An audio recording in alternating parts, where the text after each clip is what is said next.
दोस्तों अस्सलामु अलैकुम वरहमतुल्लाहि वबरकातुहू। आज हम एक गैरतमंद शोहर का दिलचस्प वाकया सुनाने वाले हैं कि एक औरत ने अपने शोहर के खिलाफ अदालत में केस दायर किया कि इसके जिम्मे मेरे हक महर के 500 दिनार हैं। अदालत ने शोहर को बुलाकर पूछा तो उसने इनकार कर दिया।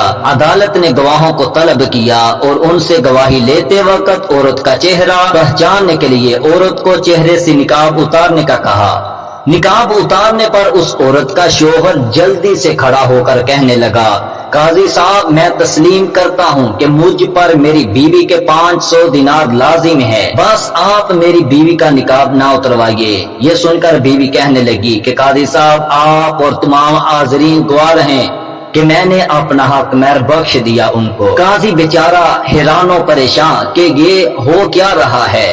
खैर, काजी साहब ने मियां बीवी के जाने के बाद मुहर्रिस से कहा कि इस केस का अलग फाइल बनाओ और नाम लिखो मर्द की गैरत।